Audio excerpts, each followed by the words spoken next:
और आए चला जाए, फिर हम लोग अपने टॉपिक पे आ जाए। गुप्तकालीन जो व्यवस्थाएं, गुप्तकालीन विभिन्न स्थितियों की बात हम लोग कर रहे थे, तो इसी में एक टॉपिक है गुप्तकालीन साहित्य। साहित्य जो गुप्तकालीन साहित्य है, इसकी बात होनी थी। और यह जो गुप्तकालीन साहित्य है, यह गुप्तकाल के इतिहास निर्माण में भी बहुत हम लोगों को सहायता प्रदान करता है, क्योंकि जो साहित्यिक साक्ष्य हैं वो यहीं से मिलते हैं। गुप्तकालीन साहित्य, गुप्तकालीन साहित्य के अनेक रूप हैं। आपके पद भी हैं, गद्य भी हैं, नाटक भी हैं, कथा भी हैं, नीति शास्त्र भी है, प्रशस्तियाँ भी हैं। तो विभिन्न रूपों में यह गुप्तकालीन साहित्य हमारे सामने आता है। तो साहित्य के जो विभिन्न रूप हैं गुप्तकाल के, ये प्रशस्ति रूप में भी हम लोगों के सामने है। और प्रशस्ति रूप में जो यह है, उसे आप विभिन्न प्रशस्तियों में हम लोगों ने देखा भी है। गद्य में भी है, पद में भी है, नाटक भी है, कथा भी है, काव्य भी, महाकाव्य भी हैं, महाकाव्य भी रचे गए, खंड काव्य भी रचे गए, और आपके नीति साहित्य भी रचे गए, नीति साहित्य भी रचे गए, जैसे कि कामंदक ने नीतिसार की रचना की। तो गुप्तकालीन साहित्यकारों में अगर बात की जाए, तो गुप्तकालीन साहित्यकारों में जो सबसे महत्वपूर्ण नाम हैं, उन्हें हम लोग जानते हैं। कालिदास हैं, अमर सिंह हैं, शूद्रक हैं, वात्सायन हैं। तो इस प्रकार के कुछ नाम हैं। विज्ञान के क्षेत्र में भी, विज्ञान और ज्योतिष के क्षेत्र में इस समय जो प्रमुख नाम हैं जिन रचनाकारों के, उसमें बराहमिहिर हैं, ब्रह्मगुप्त हैं, भास्कर प्रथम हैं, और आपके आर्यभट्ट हैं, धन्वंतरी हैं। तो इस तरह के नाम विज्ञान के क्षेत्र में भी, वहाँ भी विज्ञान संबंधी या ज्योतिष संबंधी जो कृतियाँ हैं, जो रचनाएं हैं, उनको उन लोगों ने किया था। तो हम लोग आते हैं जो सबसे प्रमुख विभूति हैं, उनकी बात करें। गुप्तकालीन साहित्य में जो सबसे प्रमुख विशेषता है गुप्तकालीन साहित्य की, वह है कि यह संस्कृत भाषा में रची गई।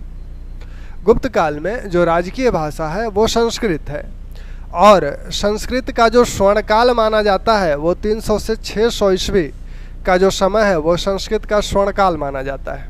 लौकिक संस्कृत जो है, एक तो वैदिक संस्कृति है, वैदिक संस्कृत के बाद लौकिक संस्कृत का विकास हुआ। तो लौकिक संस्कृति का जो स्वर्णकाल है, वह यही गुप्तकाल है, 300 से 600 ईस्वी के बीच का काल।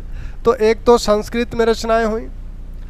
किसी भी, जैसे मृच्छकटिकम में प्राकृत भाषा का भी उल्लेख है, या अन्य ग्रंथों में भी है, लेकिन उसकी मूल रचना जो है संस्कृत में है। तो यह बात बिल्कुल स्पष्ट रूप से ध्यान रखें कि गुप्त साहित्य की रचना किस भाषा में हुई? संस्कृत में हुई। इस समय संस्कृत राजकीय भाषा के पद पर आसीन है, और संस्कृत का जो स्वर्णकाल है, यह स्वर्णकाल कब से कब तक है? यह स्वर्णकाल लगभग 300 से 600 ईस्वी के बीच माना जाता है। 300 से 600 ईस्वी के बीच माना जाता है। सभी लोगों को गुड मॉर्निंग। और अमरिंदर जी, प्रवीण दुबे जी, अखंड प्रताप जी, पूनम गंगवार जी और एसकेपी लर्निंग, सभी को गुड मॉर्निंग। और आप लोग आनंद आ रहा है कि नहीं क्लास में, पहले ये बताइएगा। अभी 2-4-10 मिनट चलने दीजिए, फिर आनंद की बात होगी। अभी तो शुरुआत हुई है। तो हमने कहा कि संस्कृत राजकीय भाषा के पद पे आसीन है इस समय, और जो भी रचनाएं हुई हैं संस्कृत में हुई हैं। संस्कृत का यह स्वर्णकाल है गुप्तकाल। और आपके जो महाकाव्य हैं, जो हिंदू महाकाव्य 2 माने जाते हैं, जैसे रामायण और महाभारत, उनकी रचना भी, उनकी रचना का अंतिम समय में जो रचना मानी जाती है, यानी उनकी पूर्णता जो प्राप्त हुई, वह इसी काल में आकर प्राप्त हुई। तो रामायण और महाभारत को भी इसी काल में माना जाता है। ठीक, इस साहित्य, अधिकांश सुखांत साहित्य की रचना गुप्तकाल में की गई है। जो भी नाटक हैं, कथाएं हैं, इस तरह से उसकी रचना की गई है जैसे बॉलीवुड की पिक्चर्स हैं। अंत में नायक और नायिका का मिलन हो जाता है। उसी प्रकार से गुप्तकालीन साहित्य जो है वो सुखांत है। कुछ अपवाद हैं, उनकी बात करेंगे, लेकिन अमूमन ये सुखांत है। अधिकांश साहित्य की विषय वस्तु राज परिवार है, लेकिन कुछ अपवाद भी हैं। उसमें सबसे महत्वपूर्ण अपवाद आपका मृच्छकटिकम है। शूद्रक की जो कृति है मृच्छकटिकम, वह उसका अपवाद है। वह राज दरबार से हटकर लोक जीवन को, अपने लोक जीवन के लोगों को अपना पात्र बनाती है। तो हम लोग जिस साहित्य की शुरुआत करें जिनसे, वो गुप्तकालीन विभूति हैं। चंद्रगुप्त के नवरत्नों में शामिल हैं कालिदास। हालांकि इनका जन्म का स्थान और जन्म का समय दोनों विवादित है, लेकिन अधिकांश इतिहासकारों का मानना है कि ये गुप्तकालीन विभूति हैं। तो गुप्त काल में इनकी जो भी रचनाएं मानी जाती हैं गुप्तकालीन मानी जाती हैं, और इनकी रचनाओं में खंड काव्य हैं, कुछ महाकाव्य हैं और कुछ नाटक। खंड काव्य में जो रचनाएं हैं इनकी, ऋतु संहार, 2 रचनाएं इनकी खंड काव्य हैं, ऋतु संहार और मेघदूतम। ये इनकी खंड काव्य। महाकाव्य में जो जिन रचनाओं को शामिल किया जाता है उसमें आपका कुमार संभव और दूसरी रचना आपकी रघुवंश। नाटक इन्होंने 3 लिखे ऐसा माना जाता है। तो नाटक में इनकी सबसे पहला जो नाटक है वो मालविकाग्निमित्र है। विकाग्निमित्र। दूसरा नाटक जो इनका है वह विक्रमोर्वशीय।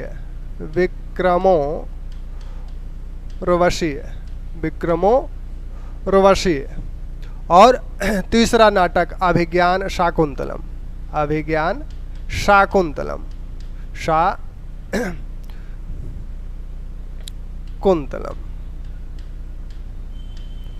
तो ये इनकी प्रमुख रचनाएं हैं जो विवादित नहीं है, इन्हीं की मानी जाती हैं। इनकी सबसे पहली रचना कालिदास की ऋतु संहार है। कालिदास की पहली रचना ऋतु संहार है, और यह माना जाता है कि यह प्रारंभ में इन्होंने इसकी रचना की। सबसे पहली रचना इनकी है। तो यह साहित्य के दृष्टिकोण से उतनी उत्कृष्ट नहीं है, यानी यह माना जाता है कि अपनी अपरिपक्व अवस्था में इन्होंने इस ग्रंथ की रचना की थी। तो साहित्य में पहली रचना जो कालिदास की है वो ऋतु संहार है। इसमें 6 ऋतुओं का क्रम से वर्णन किया गया है। जो भारत में 6 ऋतुएं मानी जाती है, ग्रीष्म, वर्षा, आपका हेमंत, उसके बाद शिशिर, इस तरह से बसंत, इस तरह से जो 6 ऋतुएं हैं भारत में, जो 6 ऋतुएं, वर्ष में जो 6 ऋतुएं मानी जाती है, 2-2 महीने की एक ऋतु, तो उन सभी 6 ऋतुओं का इसमें ऋतु संहार में वर्णन किया गया है। मेघदूतम, यह जो रचना है इनकी, यह खंड काव्य है। इसके बाद यह मेघदूतम रचना हुई थी। मेघदूतम में एक नायक है, कुबेर ने उसे देश निष्कासित कर दिया है। तो कुबेर के हिसाब से वो देश निष्कासित है। उसकी जो भार्या है, यानी उसकी जो पत्नी है, वह जो है अलकापुरी में निवास करती है, और यह रामगिरी पर्वत पर रहता है। तो पत्नी से दूर है। तो पत्नी से दूर होने के कारण यह अपना संदेश किससे प्रेषित करता है उसके पास? मेघ से। बॉलीवुड में कबूतर जा जा एक गाना बना था, पिक्चर कौन सी है नाम ध्यान नहीं है, तो आपको ध्यान होगा। तो उस गाने में क्या किया गया, कबूतर के माध्यम से नायक नायिका के पास अपना संदेश भेजता है, बल्कि उसमें शायद नायिका नायक के पास संदेश भेज रही है। यहाँ नायक नायिका के पास संदेश भेज रहा है। अलकापुरी में इसकी नायिका है और यह रामगिरी पर्वत पर है। तो मेघों के, वर्षा ऋतु का प्रारंभ होने वाला है, तो मेघों के माध्यम से यहाँ संदेश भेजा जा रहा है। तो इस कृति में जो प्रेम रस जो है श्रृंगार रस उसकी प्रधानता है, और साथ में श्रृंगार रस में वियोग भी शामिल है। प्रेमी प्रेमिका के दूर होने पे जो वियोग देखने को मिलता है, ठीक, तो उसका जो है आप अगर महसूस करते हो तो करिए। लेकिन हालांकि मौसम भी बारिश का आने वाला है, तो अब मेघ से संदेश नहीं जाने वाला है। ठीक। महाकाव्यों में कुमार संभव जो रचना है, यह इसमें जो बातें ध्यान रखिएगा, अगर पूछा जाता है कि रामगिरी पर्वत का उल्लेख किस ग्रंथ में हुआ है कालिदास के, तो मेघदूतम है। अलकापुरी का उल्लेख किस में हुआ है, तो ये मेघदूतम है। कुमार संभव में जो शिव के पुत्र हैं, शिव और पार्वती के जो पुत्र हैं कार्तिकेय, उनकी जन्म की कहानी इसमें बताई गई है। कुमार संभव में शिव और पार्वती के जो पुत्र कार्तिकेय हैं, उनके जन्म की कहानी बताई गई है। इसमें शिव और पार्वती के विवाह का भी उल्लेख है, पार्वती की जो तपस्या है उसका भी उल्लेख है, शिव ने जो समाधि ली है उसका भी उल्लेख है। तो इन विभिन्न चीज़ों का उल्लेख इसमें हुआ है, और माना जाता है कि यह ग्रंथ 17 सर्ग, यह जो महाकाव्य है इसमें 17 सर्ग हैं, 17 सर्ग हैं। इसके प्रारंभिक 8 सर्गों की रचना कालिदास ने की, ऐसा माना जाता है कि प्रारंभिक 8 सर्गों की रचना कालिदास ने की। उसके बाद के जो सर्ग हैं उसकी रचना बाद में विभिन्न लोगों द्वारा की गई। इसलिए क्योंकि उसके बाद के जो सर्ग हैं वो साहित्य में उस ऊंचाई को नहीं प्राप्त करते हैं जो ये प्रारंभिक सर्ग कालिदास द्वारा प्रदान कराए गए हैं। इसलिए मम्मट ने कुमार संभव की आलोचना की है और कहा है कि ये अनैतिक साहित्य है। मम्मट ने इसकी आलोचना की थी और कहा था कि ये अनैतिक साहित्य है। तो अनैतिक साहित्य जो देखने को मिलता है वो 8वें सर्ग के बाद देखने को मिलता है। तो 1 से 8 तक के जो सर्ग हैं, अगर इसमें कहा जाए कुमार संभव के कितने सर्गों की रचना कालिदास ने की है, तो 1 से 8 सर्गों की रचना कालिदास ने की है, अन्य सर्ग बाद के हैं। इसमें हिमालय का बहुत मनोरम वर्णन है, जो तपस्या है किसकी, पार्वती शिव को प्राप्त करने के लिए जो तपस्या कर रही हैं उसका बहुत ही अच्छा वर्णन है। साथ में जो रति वर्णन है शिव और पार्वती का, वह भी उत्कृष्ट किस्म का है। रघुवंश जो रचना है, यह बार बार रचना पूछी जाती है। यह जो है इक्ष्वाकु वंशी शासकों के विषय में इसे पता लगता है। इक्ष्वाकु वंशी 40 शासकों का उल्लेख इस महाकाव्य में हुआ है। दिलीप से लेकर अग्निवर्ण तक, शासक में दिलीप से लेकर अग्निवर्ण तक के शासकों का उल्लेख इसमें हुआ है। 19 सर्ग हैं इसमें, उसमें 17 सर्ग हैं और इसमें 19 सर्ग हैं। 10 से 15 तक के जो सर्ग हैं इसमें राम का विस्तृत वर्णन किया गया है। यह इक्ष्वाकु वंशी राम है, राम जिस वंश से संबंधित है उन्हीं के पूर्वजों आदि का वर्णन है इसमें, और 40 शासकों का वर्णन है। तो सबसे पहले तो ये बार बार पूछा जाता है कि कितने शासकों का वर्णन इसमें हुआ है, तो आपके 40 शासक हैं। इस ग्रंथ के पहले शासक कौन है? इस ग्रंथ के पहले शासक दिलीप हैं। इस ग्रंथ के अंतिम शासक कौन है? इस ग्रंथ के अंतिम शासक अग्निवर्ण है। राम का वर्णन इस ग्रंथ के कितने सर्गों में हुआ है? 10 से 15 सर्गों में राम का विस्तृत वर्णन इस ग्रंथ में किया गया है। इसी इक्ष्वाकु वंश के एक शासक अज हैं, इनके विलाप का जो वर्णन कालिदास ने किया है, यह जो है बहुत ही महत्वपूर्ण माना जाता है। जो रुद्र रस है उसका एक बहुत ही उत्कृष्ट उदाहरण अज के विलाप को माना जाता है। तो अज का विलाप भी इसी रघुवंश में वर्णित है। ठीक, इसी में कहा गया है, आप जानते हैं आर्थिक स्थिति में बात भी हुई थी गुप्तकालीन आर्थिक स्थिति में कि इस समय गन्ने की प्रचुर खेती होती थी। यहाँ इसी में बताया गया है कि जो राम ने दिग्विजय की थी उसका गान महिलाएं गन्ने के खेत में काम करते हुए भी गाती रहती थी। गन्ने के खेत में काम कर रही हैं और राम के दिग्विजय के गीत गा रही हैं। तो इसका ये अर्थ है, दो अर्थ हैं इसके। एक तो राम जनमानस में व्याप्त हैं, बहुत ही लोकप्रिय हैं, और दूसरा गन्ने की खेती का जो प्रभाव है, गन्ने की खेती उस समय बहुतायत में होती होगी, ऐसा ये दो संकेत यहाँ से मिलते हैं इस उल्लेख से। ठीक, तो यहाँ तक कोई समस्या? यहाँ तक ठीक है?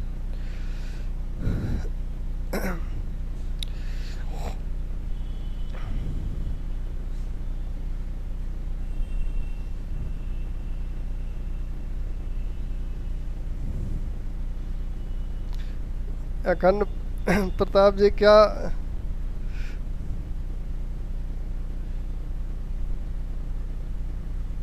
अच्छा हाँ, कबूतर का कार्य मेघ करते थे, बल्कि मेघ का कार्य कबूतर करने लगे। ये कबूतर के पहले की बात है, तो मेघ का कार्य कबूतर करने लगे। अब इनके नाटकों पे आ जाए, जो कालिदास के नाटक हैं, तो इन नाटकों में कालिदास के जो पहली रचना है ऋतु संहार, वो खंड काव्य देखा आपने। अंतिम उनका खंड काव्य आपने जो देखा वो कौन था? वो खंड काव्य मेघदूतम है। और पहला जो है इनका महाकाव्य, पहला महाकाव्य कौन सा था? पहला महाकाव्य कौन सा है? कुमार संभव। और दूसरा महाकाव्य रघुवंश। यह जो महाकाव्य है रघुवंश, यह संस्कृत काव्य, संस्कृत महाकाव्यों में सर्वोत्तम माना जाता है। कालिदास के जो महाकाव्य हैं उसमें तो सर्वोत्तम है ही, संस्कृत महाकाव्यों की यह उत्कृष्ट रचना है। नाटक इनके, नाटक में पहला नाटक है मालविकाग्निमित्र। मालविकाग्निमित्र, मालविकाग्निमित्र नाटक से ही, नाम से ही स्पष्ट है, मालविका और अग्निमित्र के प्रेम प्रसंग की बात इसमें कही गई है। शुंगवंशी शासक कौन है? शुंगवंशी शासक अग्निमित्र। शुंगवंशी शासक अग्निमित्र, इनका नाम तो हो चुका है, अग्निमित्र। और इनकी राजमहिषी जो हैं उनकी सेविका थी मालविका। अग्निमित्र की, अग्निमित्र के राजमहिषी की सेविका, राजमहिषी की सेविका कौन है? मालविका। मालविका का प्रणय प्रसंग, प्रणय प्रसंग इसमें वर्णित है। तो किसका प्रणय प्रसंग है? अग्निमित्र और मालविका का। अग्निमित्र और मालविका। अग्निमित्र कौन है? अग्निमित्र वही शुंगवंशी शासक है, अंगवंशी शुंगवंशी शासक अग्निमित्र की बात हुई है। पुष्यमित्र शुंग के उत्तराधिकारी हैं। तो यहाँ इसी का उल्लेख इस ग्रंथ में किया गया है। इनका पहला नाटक है मालविकाग्निमित्र, कालिदास का पहला नाटक है। 5 अंक हैं इसके, 5 अंक यानी 5 एक तरह से भाग हैं इसके। तो 5 अंक में लिखा गया ये नाटक है। दूसरा नाटक है आपका विक्रमोर्वशीय। विक्रमोर्वशीय यानी इसमें जो कहानी है वह पुरूरवा और उर्वशी की कहानी है। पुरूरवा और उर्वशी का प्रणय प्रसंग इसमें वर्णित है। पुरूरवा और उर्वशी की कहानी इसके पहले भी हम लोगों को मिली थी। ऋग्वेद के 10वें मंडल में जो संवाद है उसमें पुरूरवा उर्वशी संवाद का संक्षेप में उल्लेख किया गया है। तो पुरूरवा उर्वशी संवाद ऋग्वेद में मिलता है, ऋग्वेद में यह संवाद मिलता है। उसके बाद इसका विस्तृत व्याख्या आपके शतपथ ब्राह्मण में मिलती है। शतपथ ब्राह्मण में इसी कहानी को विस्तार से बताया गया है। इसमें थोड़ा सा परिवर्तन करके कालिदास ने विक्रमोर्वशीय की रचना की। इसी कहानी में थोड़ा सा परिवर्तन उन्होंने किया। पुरूरवा और उर्वशी की कहानी आप जानते हैं। पुरूरवा जो है मृत्युलोक के एक राजा थे और बहुत चर्चित राजा थे। जो उर्वशी हैं वह स्वर्गलोक की अप्सरा हैं। तो स्वर्गलोक में वो इंद्र के साथ हैं। एक बार इंद्र और उर्वशी साथ में थे, वहीं नारद पहुंच गए। नारद का काम आप जानते ही हैं। नारद गए तो उन्होंने पुरुरवा की बहुत प्रशंसा करने लगे कि ऐसा है वैसा है मृतलोक में। तो उर्वशी के मन में यह आकांक्षा उत्पन्न हुई कि मृतलोक पे ऐसा कोई राजा है, उसे देखने की आकांक्षा इन्हें उत्पन्न हुई। मूल कहानी ये है। तो उसी आकांक्षा के फलस्वरूप उर्वशी आई मृतलोक पे, धरती पे। तो यहाँ उन्होंने पुरुरवा को देखा और देखने से वो मोहित हो गई। उधर से भी इसी प्रकार की प्रतिक्रिया आई और पुरुरवा ने विवाह का प्रस्ताव रख दिया। उर्वशी ने इसे 2 शर्तों के साथ स्वीकार कर लिया। 2 शर्तें जो उर्वशी ने लगाई वो ये था कि मेरी 2 भेड़ें हैं, उनकी रक्षा करनी है आपको।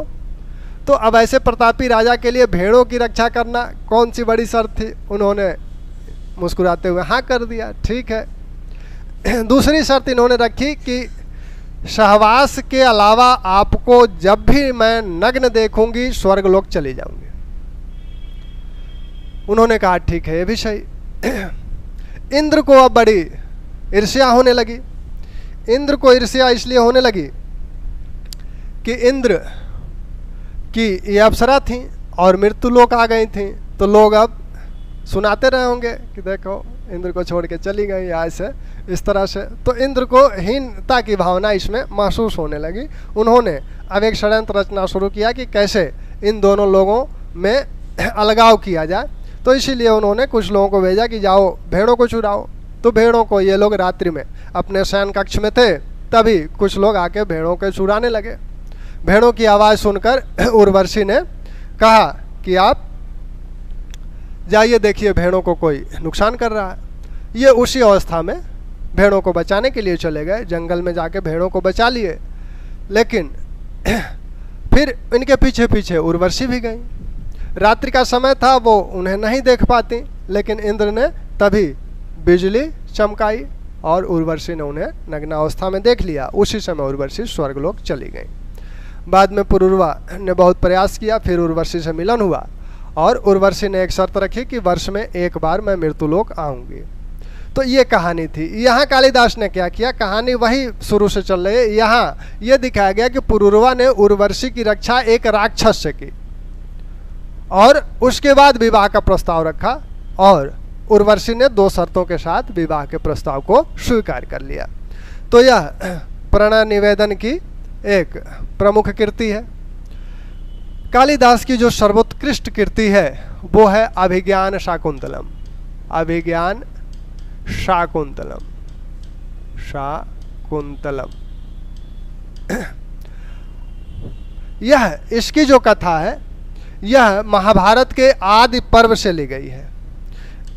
अभिज्ञान शाकुंतलम की जो कथा है महाभारत के आदि पर्व से ली गई है। महाभारत के किससे ली गई है? आदि पर्व से ली गई है। इसके जो नायक हैं, नायिका हैं, इसके नायक हैं दुष्यंत और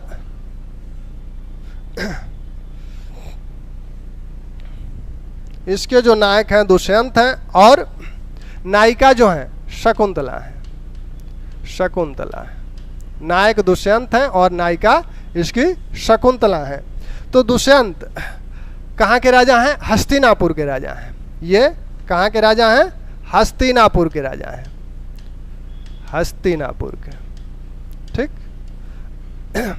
और शकुंतला जो है यह कण्व ऋषि के आश्रम में रह रही हैं।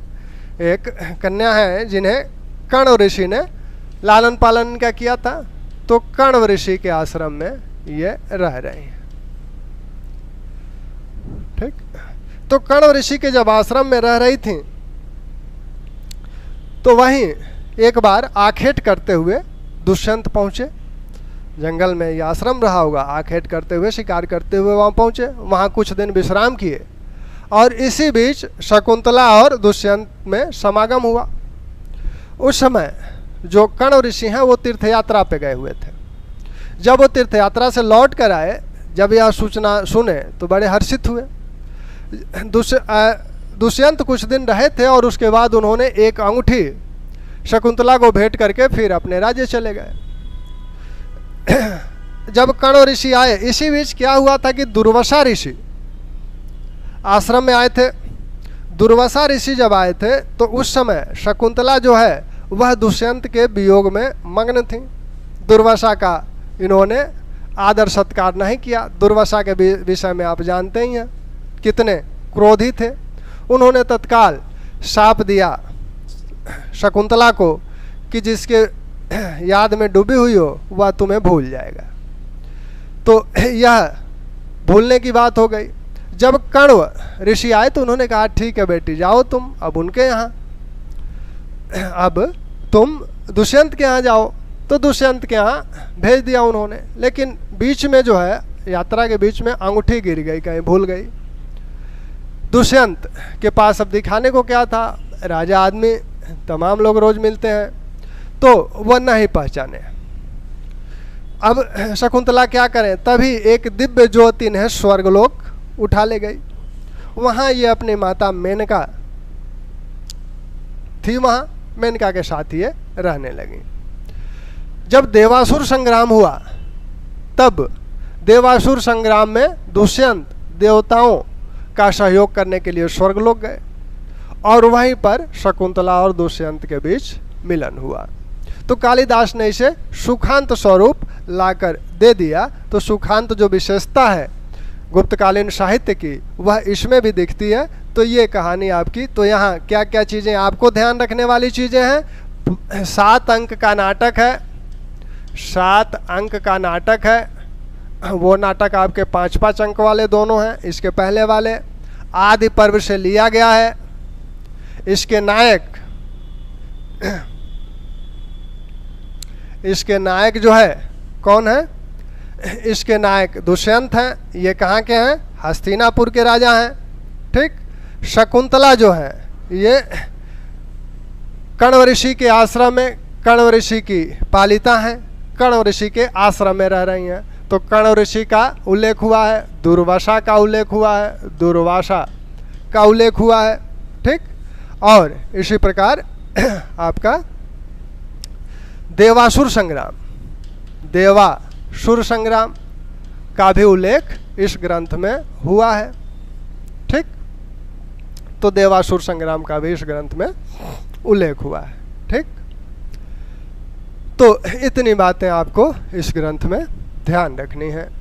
यह सबसे उत्कृष्ट रचना है कालिदास की और इसकी प्रशंसा जर्मन कवि गेटे भी करते हैं और रविन्द्रनाथ टैगोर भी करते हैं। जर्मन कवि गेटे ने इस के विषय में क्या कहा था, गेटे ने कहा था कि यदि तुम यौवन, वसंत का पुष्प सौरभ और उसके अंत के फलों को देखना चाहते हो, तुम वह सब देखना चाहते हो जिससे आत्मा मुग्ध और तृप्त होती है, तुम स्वर्ग और पृथ्वी को एक साथ देखना चाहते हो, तो मैं कहूँगा शकुंतलम पढ़ो। तो इस तरह से उन्होंने इसी प्रकार का भाव रविन्द्रनाथ टैगोर का भी है। वो भी कहते हैं कि इसमें मृत्यु और स्वर्ग दोनों का समामेलन एक साथ इस कृति में देखने को मिलता है। कालिदास जिसके लिए जाने जाते हैं संस्कृत साहित्य में, कालिदासस्य उपमाओं के लिए जाने जाते हैं और इस कृति में उनकी ढेर सारी उपमाएं मिलती हैं। जब शकुंतला जा रही हैं वन से दुष्यंत के पास, तब कण्व ऋषि विभिन्न जो जीव जंतु हैं, पेड़ पौधे हैं, उनसे इस बात की अनुमति लेते हैं कि आप लोग इन्हें विदा करें। वो कहते हैं कि शावकों से कि आपको बिना जल पिलाए वो खुद जल नहीं ग्रहण करती थी। पुष्पों के संदर्भ में कहते हैं कि पुष्प बहुत अच्छे लगते थे उन्हें, लेकिन फिर भी वो उन्हें पौधों से नहीं तोड़ती थी। तो ऐसी शकुंतला को जाने का आप लोग विदा करने का वो करें, तो विदा करने का आग्रह भी करते हैं। इसी प्रकार कहते हैं कि इनके वियोग में जब ये जाने लगी तो पौधे भी अपना दुख प्रकट करते हैं। वो किस तरह से कि पेड़ों के जो पौधे हैं वो पीले होकर नीचे ज़मीन पर गिरने लगे, मानो जैसे पौधे आंसू बहा रहे हों। तो इन सब चीज़ों से कालिदास जिसके लिए जाने जाते हैं उपमाओं के लिए अपने जाने जाते हैं, कालिदासस्य उपमा। ठीक। अब इन्हीं के जोड़ के एक कवि और हैं, भारवी। भारवी ने किरातार्जुनीयम लिखा। कालिदास के विषय में एक और बात ध्यान रखिएगा, कालिदास शैव उपासक है। ये रघुवंश में राम की व्याख्या तो करते हैं, लेकिन मूल रूप से कालिदास शैव उपासक है। दूसरी रचना आपकी किरातार्जुनी है भारवी की। इसमें शिव और अर्जुन के बीच युद्ध दिखाया गया है और उसके बाद शिव प्रसन्न होकर उन्हें पाशुपत अस्त्र प्रदान करते हैं अर्जुन को। तो इसी का वर्णन इस किरातार्जुनीयम में हुआ है। भारवी की रचना है, भारवी की रचना है क्या? किरातार्जुनीयम, किरातार्जुनीयम। इसमें शिव और अर्जुन का उल्लेख है और शिव प्रसन्न होकर अर्जुन को अपना अस्त्र प्रदान करते हैं। भारवी अपने अर्थ गौरव के लिए जाने जाते हैं, जैसे कालिदास अपने उपमा के लिए जाने जाते हैं, वैसे ही भारवी अपने अर्थ गौरव के लिए जाने जाते हैं। इनके प्रत्येक सर्ग, इस ग्रंथ के प्रत्येक सर्ग की शुरुआत श्री शब्द से होती है और प्रत्येक सर्ग का अंत लक्ष्मी शब्द से होता है। ठीक। तो अगर ये कभी पूछा जाए कि किस ग्रंथ की शुरुआत, किस ग्रंथ के प्रत्येक सर्ग की शुरुआत श्री शब्द से होती है और किस ग्रंथ के प्रत्येक सर्ग का अंत लक्ष्मी शब्द से होता है, तो भारवी की किरातार्जुनीयम है। ठीक। अब मेघदूतम के बाद, कालिदास के बाद हम लोग जिस पे आए वो कुछ अन्य कृतियाँ हैं। और कैसे हैं आप लोग? यहाँ तो कोई समस्या? शुभम जी नमस्ते, राजेश जी गुड मॉर्निंग। यहाँ तक ठीक है?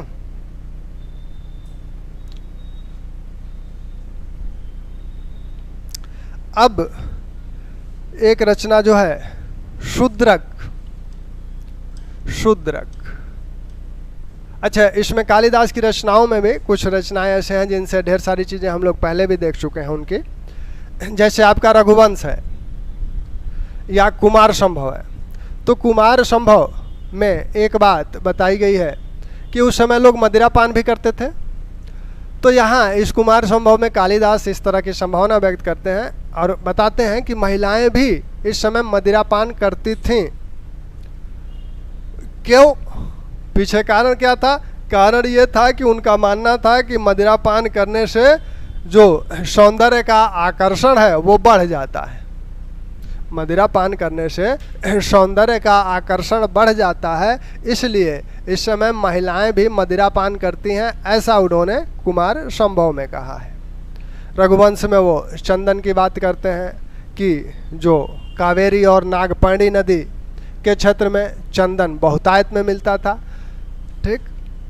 तो अब शूद्रक की बात करें तो शूद्रक मृच्छकटिकम, मृच्छकटिकम, इसका अर्थ होता है मिट्टी का खिलौना, मिट्टी का खिलौना। यह गुप्तकालीन एक ऐसी रचना है जिसमें नायक कोई राजवंश से जुड़ा हुआ नहीं है, क्योंकि अब तक की जो कृतियाँ आपने देखी उसमें नायक नायिका अमूमन राजवंश से जुड़े हुए दिख रहे हैं। यहाँ का नायक राजवंश से जुड़ा नहीं है। यहाँ का जो नायक है एक ब्राह्मण व्यापारी है। यहाँ का जो नायक है मृच्छकटिकम का एक ब्राह्मण है और वह कर्म क्या करता है? व्यापारी का कर्म करता है और उसका नाम है चारुदत्त। चारुदत्त नामक ब्राह्मण इसका नायक है। इसकी नायिका जो है वो वसंत सेना है, वसंत सेना। यह क्या है? यह एक वैश्या की पुत्री है।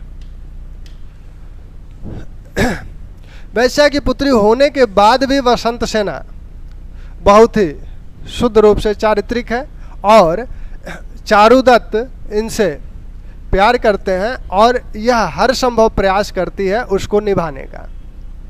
चारुदत्त एक गरीब ब्राह्मण है और व्यापार से जुड़े हुए हैं। ये बताते हैं कि हमारे पिछले 3 वंशों से, 3 पीढ़ियों से यह कार्य हमारे लोग कर रहे हैं।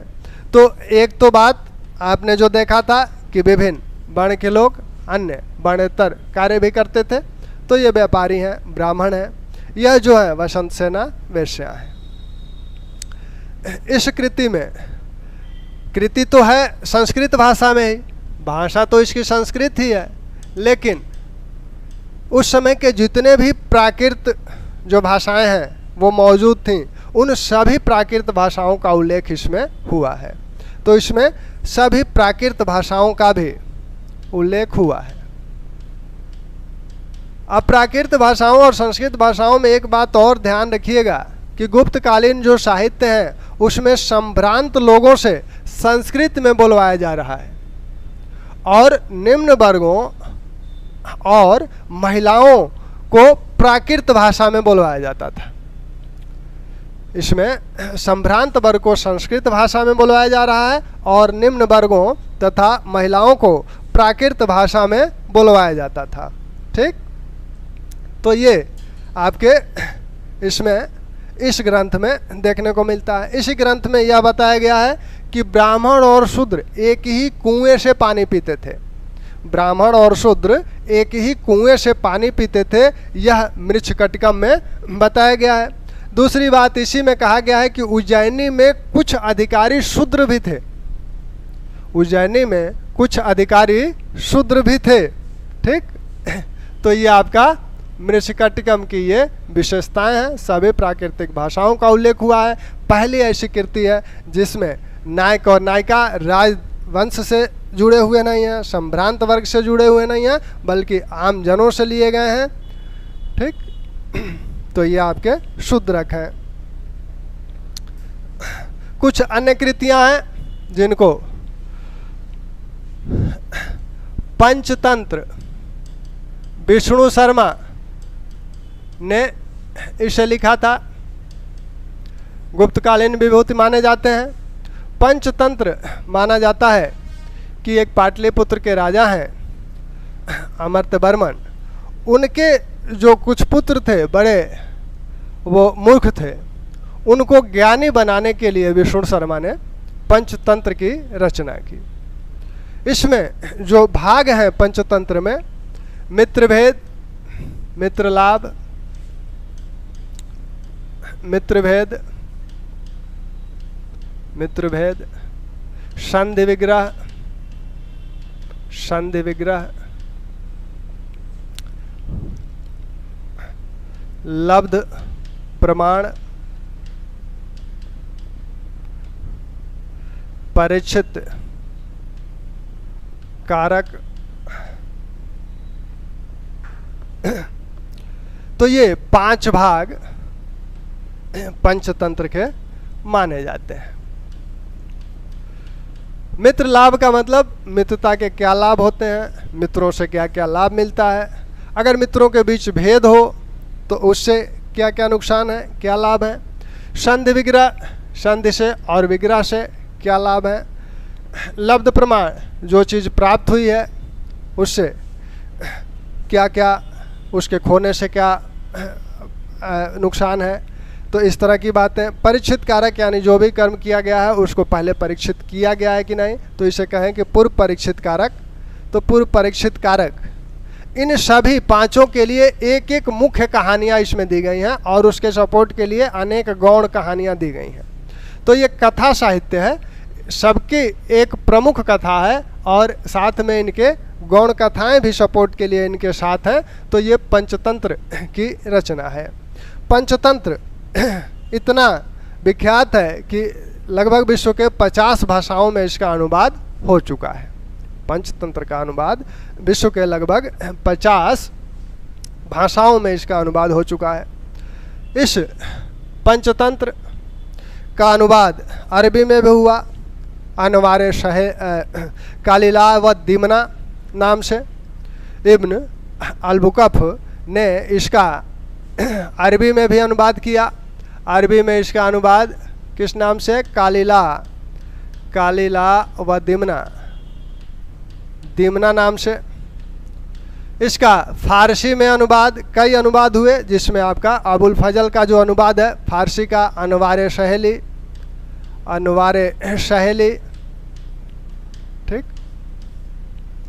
तो ये इतनी प्रख्यात रचना है। तो इस रचना के विषय में नाम पूछे जाते हैं, बार बार विभिन्न एग्जामों में पूछे जाते हैं। आपसे थोड़ा सा और हट के पूछा जा सकता है कि इसके कितने भाग हैं, निम्न में से कौन सा भाग पंचतंत्र में है या नहीं है, ठीक। इसके बाद कथा साहित्य की ही एक रचना इस समय और है, वह है हितोपदेश। हितोपदेश के रचनाकार नारायण माने जाते हैं। यह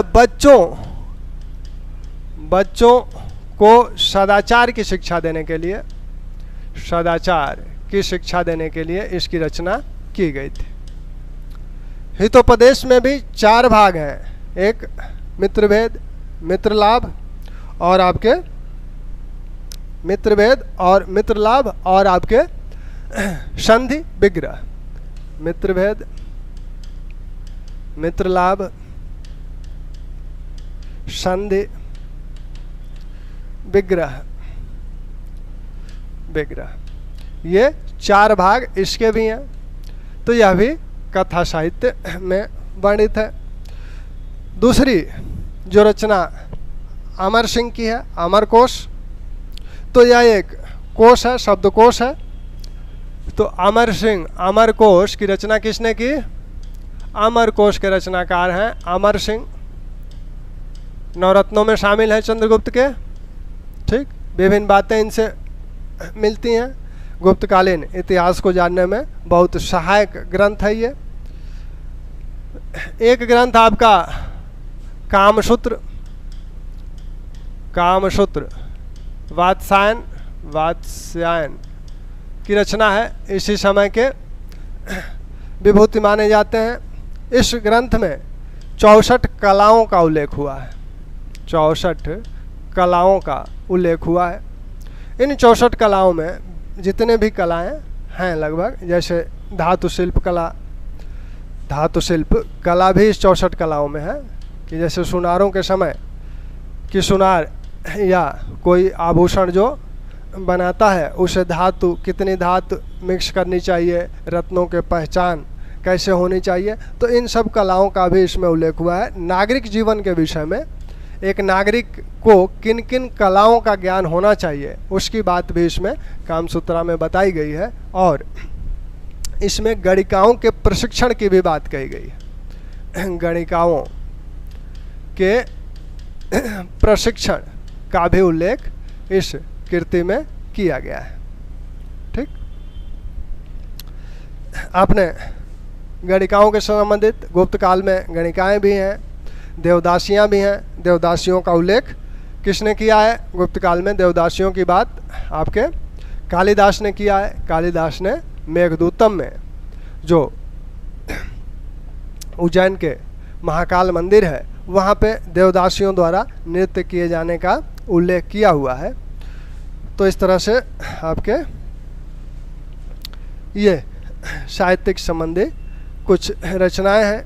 इसके बाद जो प्रमुख रचनाएं हैं वो ज्योतिष से संबंधित हैं।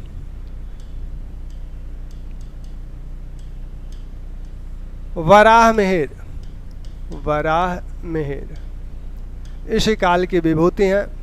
इन्होंने अनेक ग्रंथों की रचना की, जिसमें पंच सिद्धांतिका,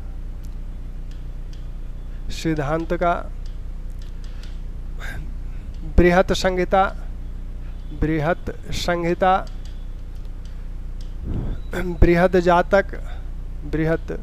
जातक, लघु जातक, विवाह मंडल, योग माया। तो ये वराह मिहिर की रचनाएं हैं। पंच सिद्धांतिका, बृहत संहिता,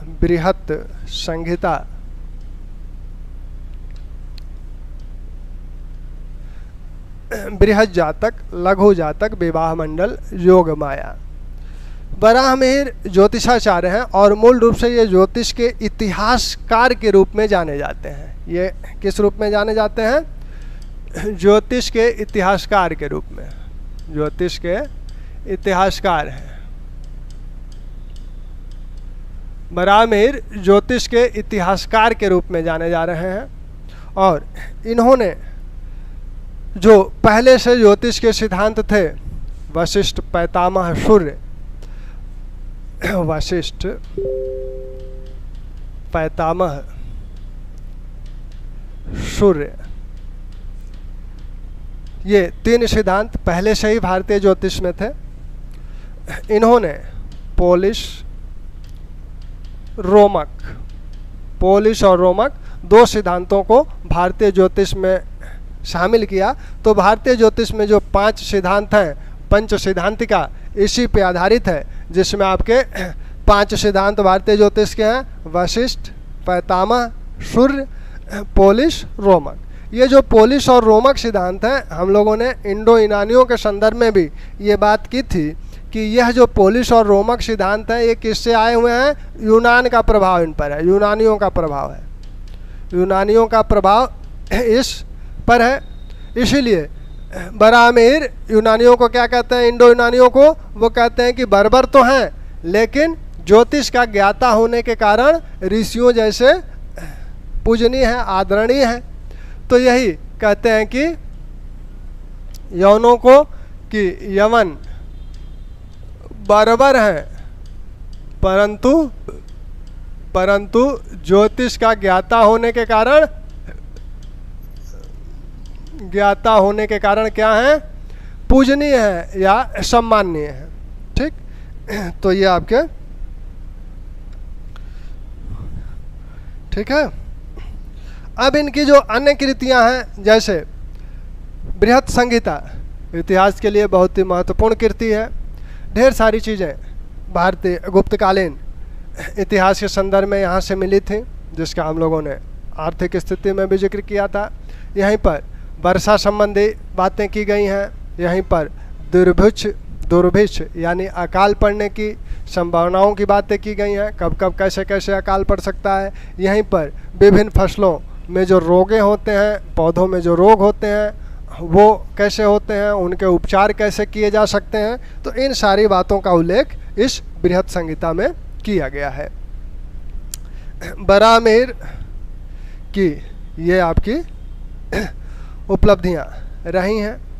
इसी प्रकार के एक और विभूति हैं ज्योतिष से संबंधित, ब्रह्मगुप्त। ब्रह्मगुप्त के जो ग्रंथ हैं वो है ब्रह्म सिद्धांत और खंडन खाड्य।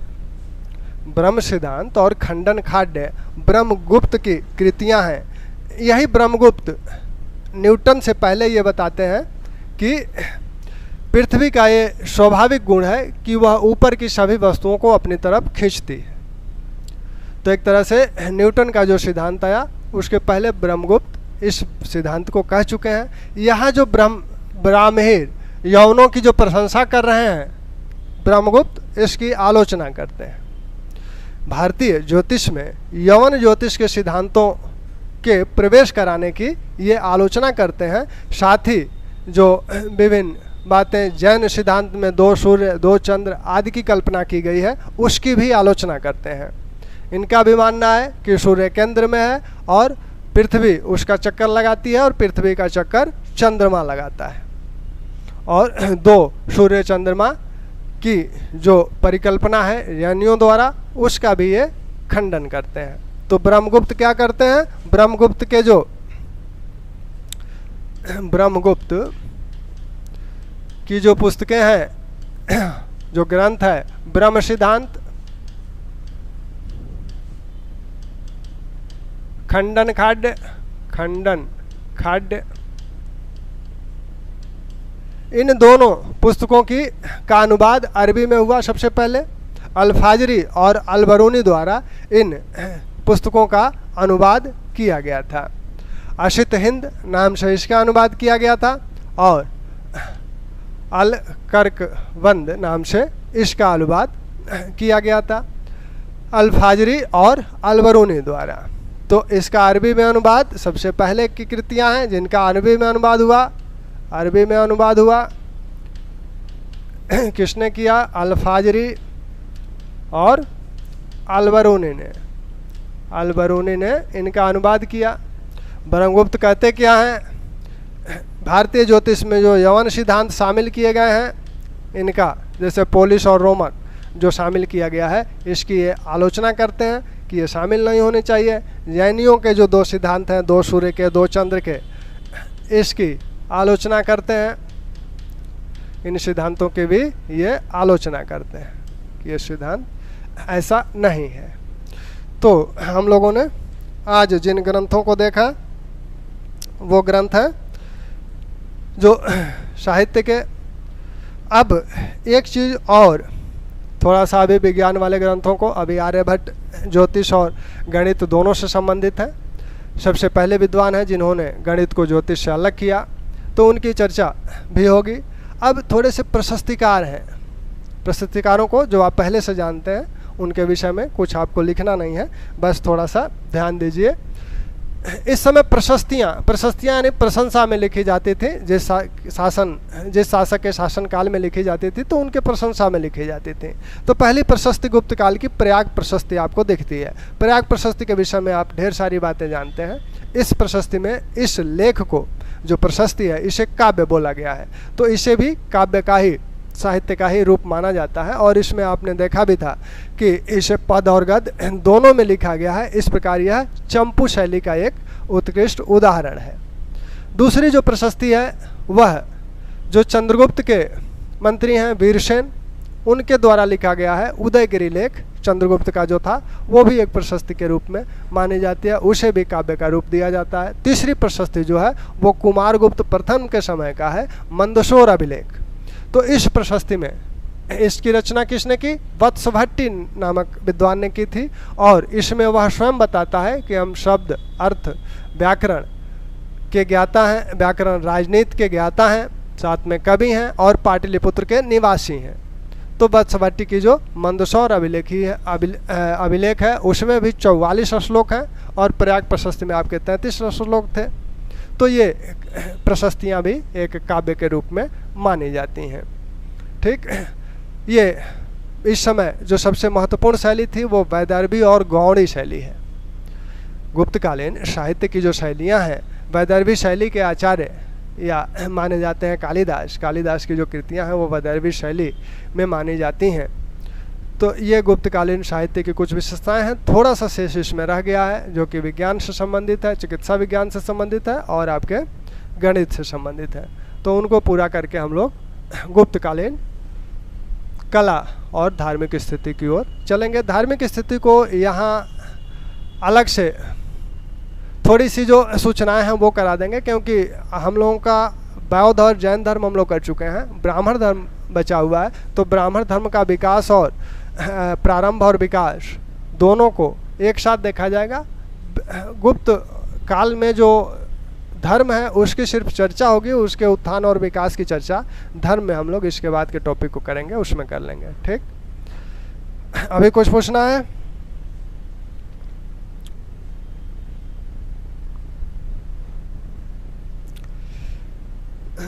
चलिए फिर प्रश्नों करते रहिए। हाँ, आप लोगों का टेस्ट जो है एंशिएंट हिस्ट्री का मौर्य काल का, वह टेस्ट जल्दी हो जाएगा, मतलब 1-2-3 दिन में, संडे को या संडे के पहले, जैसा भी समय मिलेगा जैसे ही, तो वो 1-2 दिन पहले आपको बता दिया जाएगा।